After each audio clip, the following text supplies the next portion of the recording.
Hey, it's Vincent here from Vincent Games, your untapped source of MTG tips, info and discussion. Welcome to our Modern Burn deck tech. This list is, if you have been keeping up to date with things, an exact copy of, more or less, that one GP Birmingham. I was going to do an Affinity League, but I decided I really wanted to try out Burn. And the main reason is because of this one card here, and that is Shrine of Burning Rage. The rest of the list is very stock. You have, I think here's 11 fetch lands between the Foothills, Arid Mesas, Scalding Tarns, a couple of shock lands, and Inspiring Vantage to give you your white early, and just one source of green for sideboarded Destructive Revelry. And then you've got your typical burn spells, Goblin Guides, Monastery Swiftspears, Lightning Helix, etc. But no Eidolon of the Great Revel. As I say, the card they're playing instead was Shrine of Burning Rage, and when this card first came out back in Standard, I was really excited about it and thought it would be really, really good. And it just never really was. And so when I saw this in this 75, this GP winning 75, I was very excited to try this out. So I will be doing an Affinity video at some point, but this Shrine of Burning Rage has just got me too interested to play this deck. And I love Burn, and this card is something I really want to try out. So we're going to see how he gets on. Shrine of Burning Rage basically says at the beginning of your upkeep, or whenever you cast a red spell, put a charge counter on Shrine of Burning Rage. Then you can pay 3, tap it, sacrifice it. It deals damage equal to the number of charge counters on it to target creature or player. So it can get pretty crazy quite quickly. So if you get it on turn 2, then it can do upwards of 5 damage quite easily between a couple of burn spells and a couple of turns. And sometimes you just need to do a little bit of extra damage if you've used a couple of resources on killing a couple of key combo pieces, or just not dying to creatures that have been played in other decks, or you just run out of burn spells and you just need to kind of get there if you draw one too many lands. That is the problem with this sort of deck. There's no real library manipulation.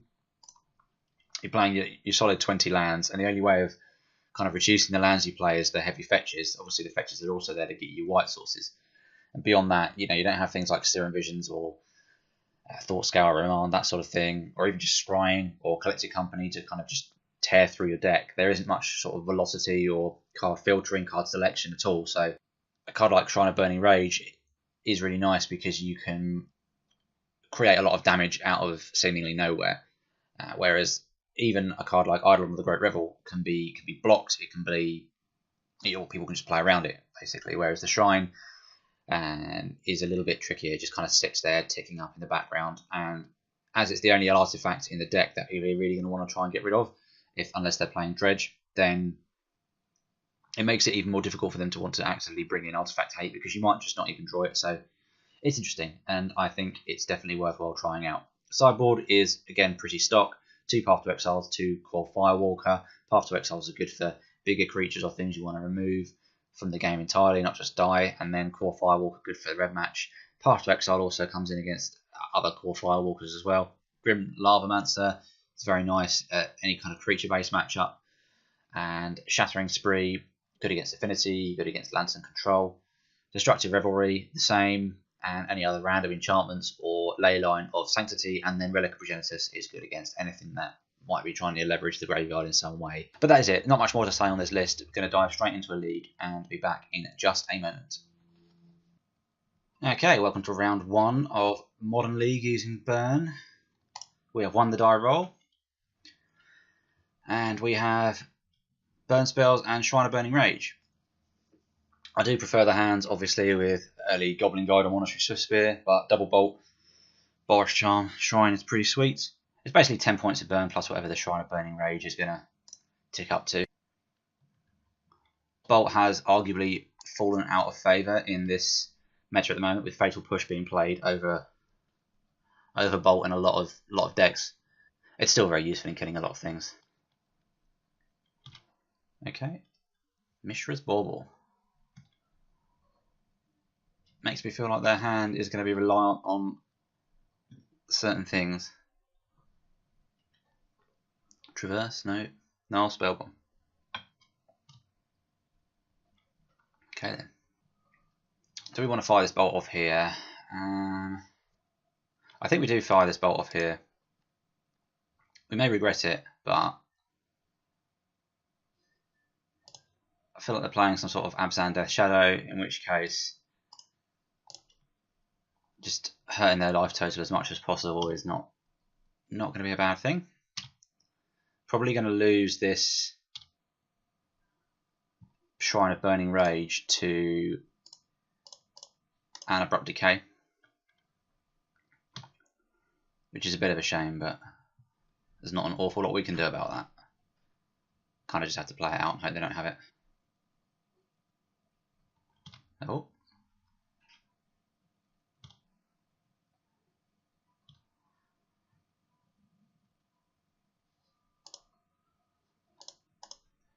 Just Lava Spike them, get a counter. Don't mind doing this now, because if they're going to Abrupt Decay the Shrine, that's fine. As I say, but if they're going to do that, it's not an awful lot we can do, and I don't really want to pay 3 mana to have Shrine of Burning Rage deal 1 damage. That's fine.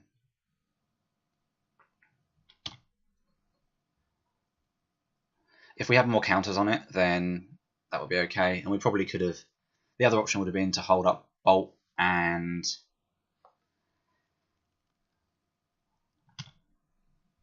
to then sacrifice the Shrine in response, but then we spend 3 mana to do 1 damage. I just don't really see that being worthwhile, because we have 7 points of burn in hand anyway, which puts them to 3. So us doing the extra point would put them to 2, and all of our burn spells do at least 3 anyway, so we're not actually losing out by losing the Shrine there, versus actually just firing it off for 1 point of damage. Obviously we discard a land.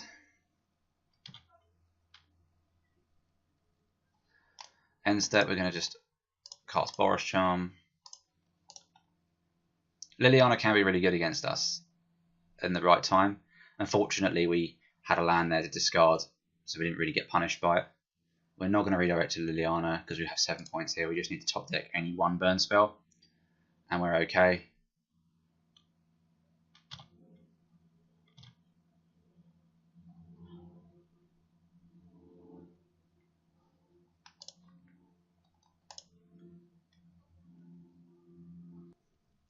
We can put our opponent to 1, or we can leave them at 3.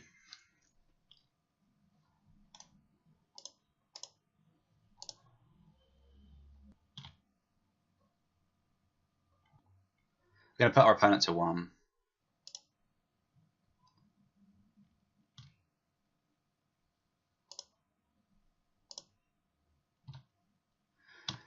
It's amusing now, because if I'd left up mana to fire off the Shrine, they'd have been exactly dead. So my word's coming back to haunt me.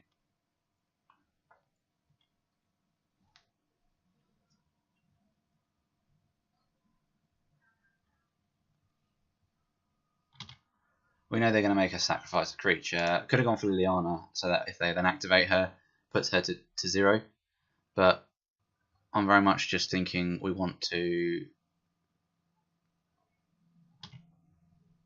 just kill our opponent as swiftly as possible. Get a Death Shadow, I imagine. Cast. Oh no, Scavenging Ooze, that's much worse. Another reason why it's good to get them to as low as possible, because if they do gain 1 or so life,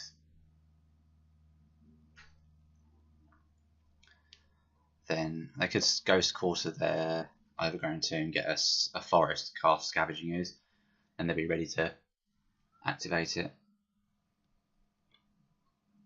Or float, kill the swamp, get a forest, which is better. This puts us in the same spot as a minute ago, where we just absolutely need any burn spell.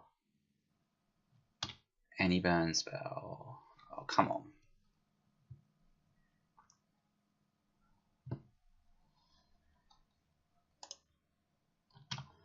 Playing the land because there's no point. There's no point keeping it because it just gets discarded by Liliana.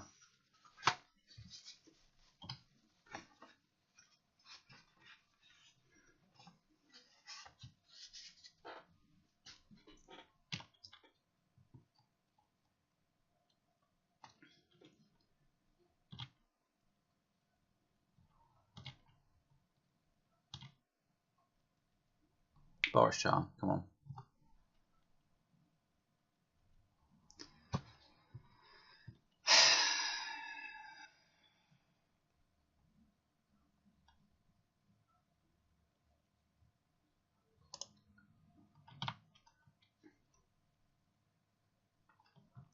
I'm not going to crack the fetch because if we get a Searing Blaze off the top, then we want to be able to kill. We need to target Scavenging Ooze and have the landfall up, so we'll do exactly 3 and still be okay.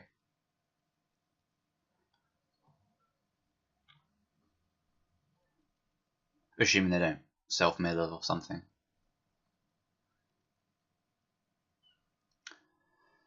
Although, it's still not great, because I imagine they'll just discard a creature at this point anyway. Just get rid of every graveyard. Get rid of my graveyards, fine.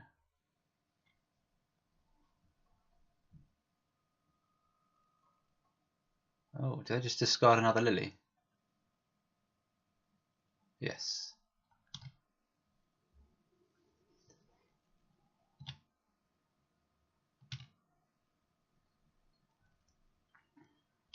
Any burn spell.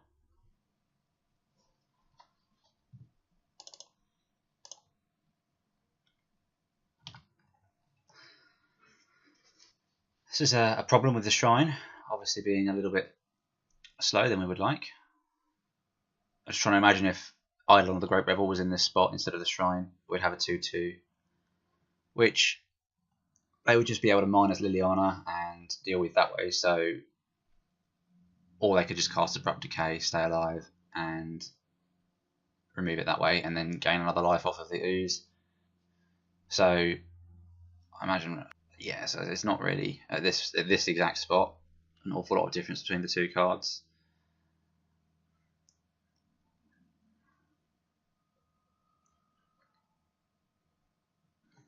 Okay, he's revealed Dark Confident and he's going to discard it, I imagine, to the Lily.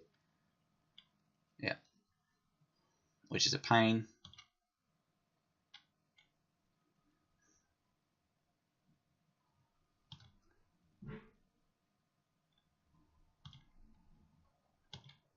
Boros Charm. Come on, Boros Charm. To be fair, even Searing Blaze will be fine now. Helix is good.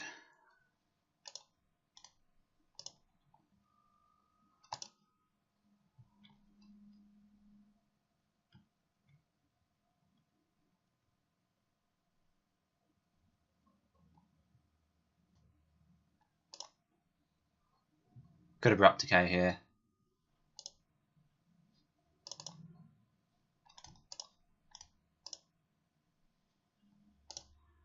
But they don't have it by the look of it.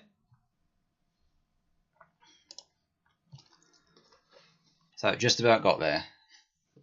That was a bit hairy considering drawing land shrine was a bit awkward, but we just about found the burn spell we needed, so it was okay. Abrupt Decay will always be a problem with Shrine of Burning Rage, but we can't really help that. Yeah, I think it's just these 4 cards against this sort of Abzan-y mid-range strategy. Definitely feels like Abzan mid-range. They're not getting Death Shadows. If they're playing Death Shadow, they would have just got it and then killed us with it. So we still want Path though, because there are still many problem cards that they can bring in.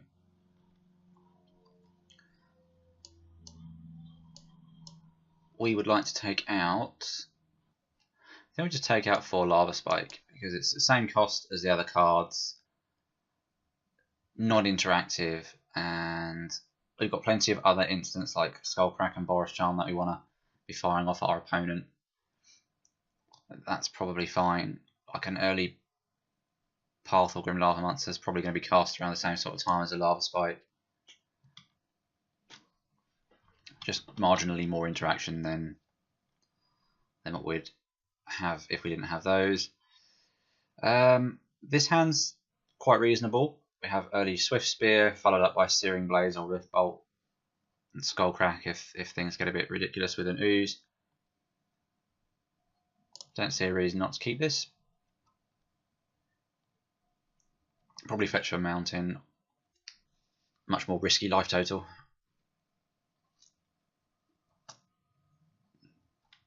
Bauble us. Thoughtseize. No, Inquisition. They board the Thoughtseizers out, but Inquisition is still good against us. Annoyingly good against us. I imagine I'll take the Swiftspear or the Searing Blaze, depending what they've got in hand. Could be Skullcrack actually, because that also represents just more damage if they're trying to gain life. Depends what they've got in their hand, obviously, but I imagine it'll be one of those. So much redundancy, taking a Rift Bolt is almost a complete waste of time.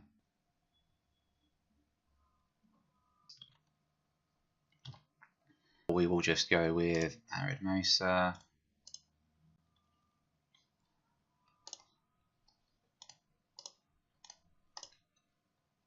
Suspend the Rift Bolt.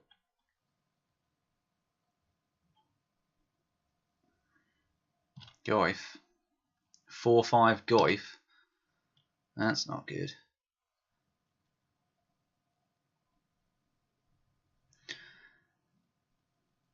Race the Goyf.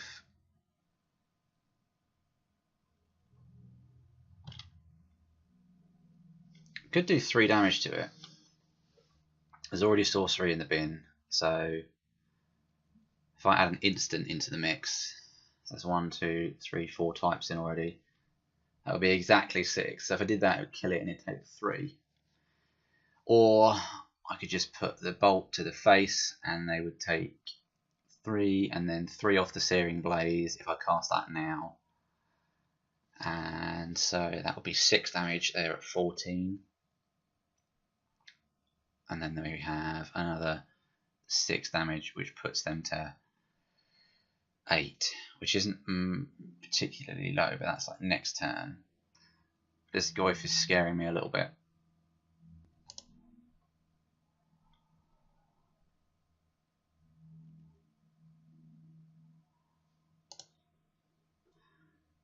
I'm going to bolt the Goyf. Oh, Shrine. How frustrating.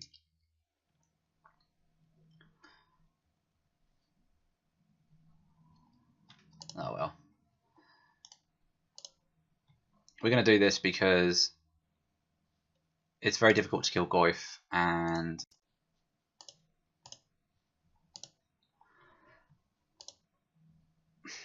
as much as it sucks to like 2 for 1 yourself, the fact that we're getting 3 damage off of it anyway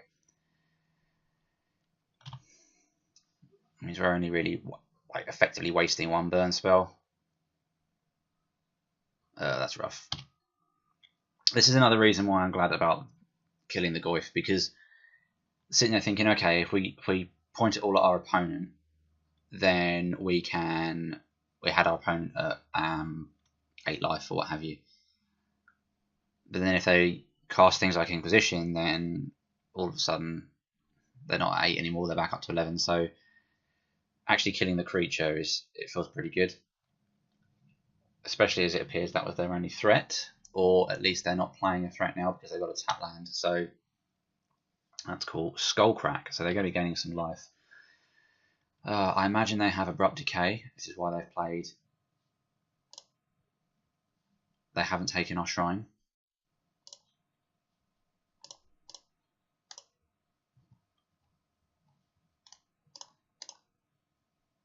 I'm going to force the issue there. Just play our hand out.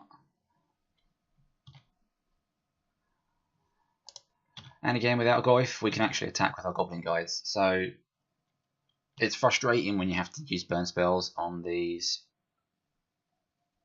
Or Nature's Claim. Gain 4 life though.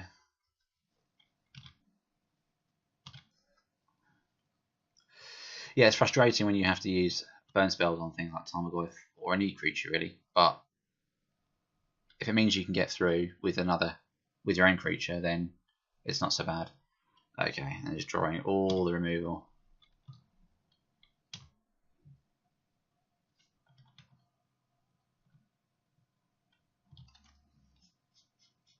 I'm going to keep this mountain for landfall if it becomes relevant. Liliana.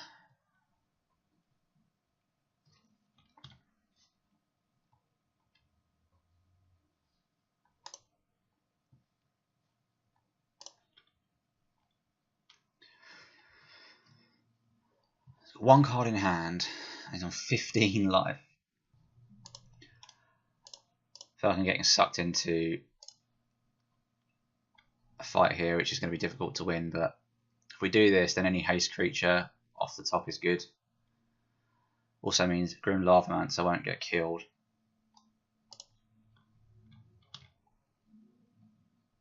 We'll just wait on this Skullcrack, see what they do.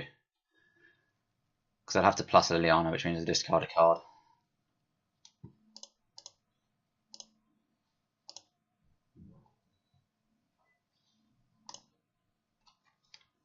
Get rid of Liliana.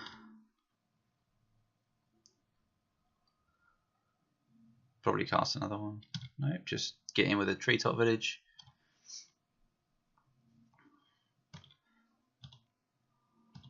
Just play from the top of our decks. Oh, Searing Blaze.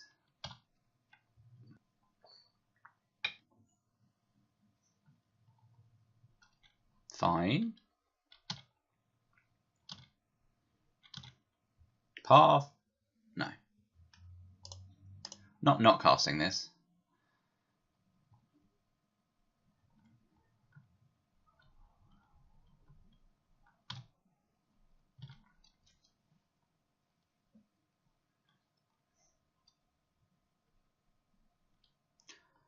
Sure.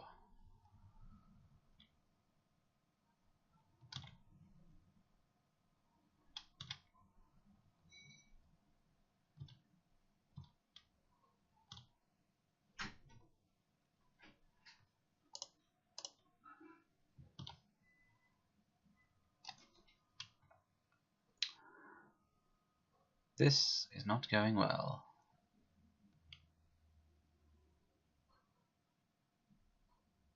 Well, we're going to lose this Searing Blaze, so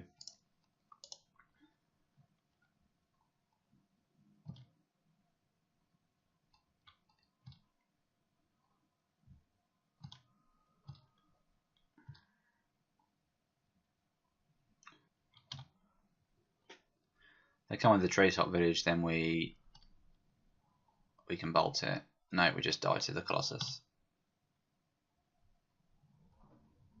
Better thing to do, really. So we need exactly Path to Exile.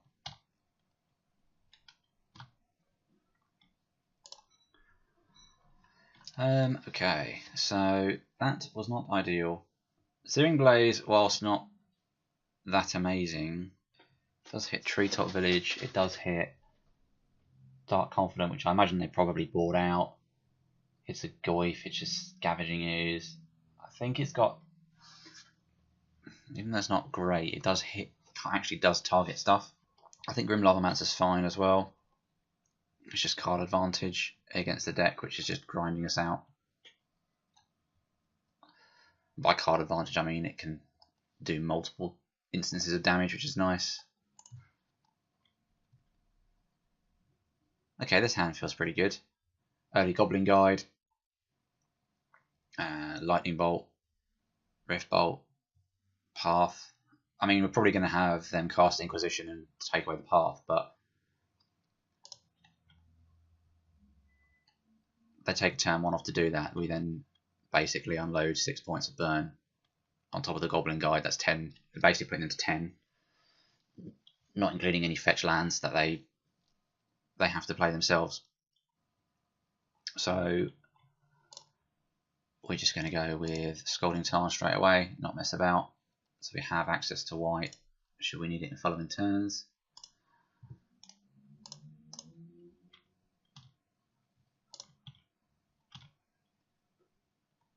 Oh,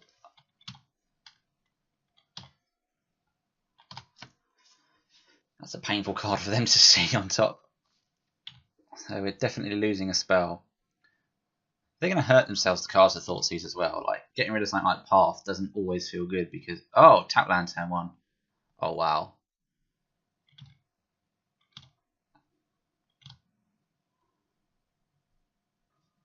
My.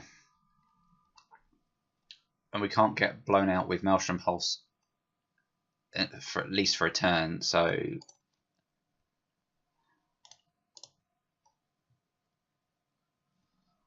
that Goblin Guide is a great draw. Gotta love the double Goblin Guide draws.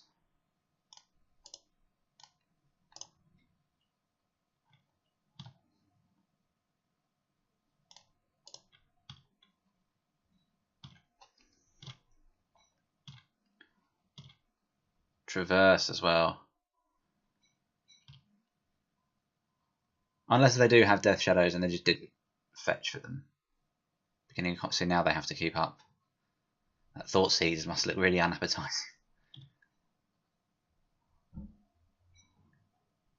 Could have double push, which is a fine reason to keep their hand. Rift Bolt them. Okay. In with the guides. And traverse on top again.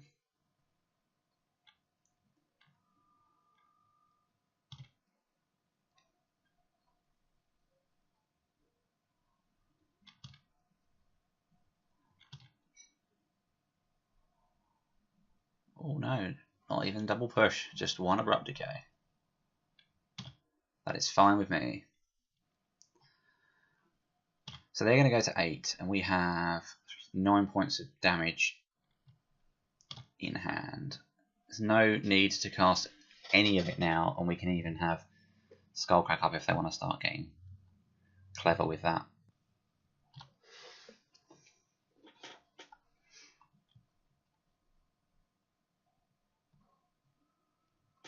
We need a lot to go wrong for us for this to slip away now. Touch wood. I don't know why I said that out loud. Feels like that might be asking for trouble.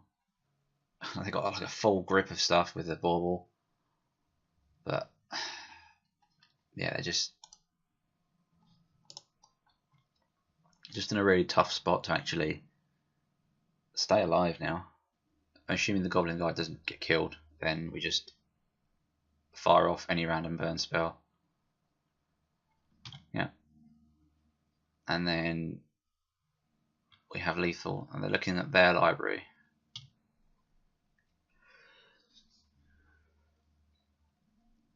I think they need to look at theirs. I mean, they have to just hope that our library doesn't have anything good, and they need to draw into something to gain life or kill Goblin Guide. If it does kill Goblin Guide, it's fine. We're not going to be discarding a creature. Not going to be discarding a card, I don't think. Yeah.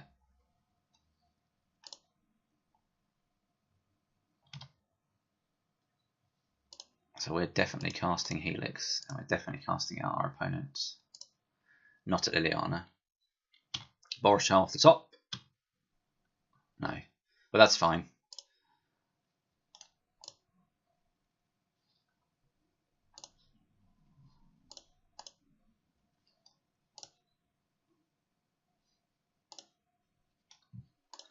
And we're doing what Burn does.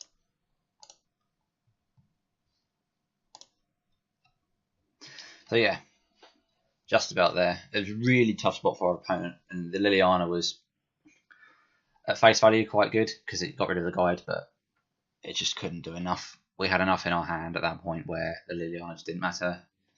Got lucky drawing the land at that moment to be able to kill our opponent right there and then.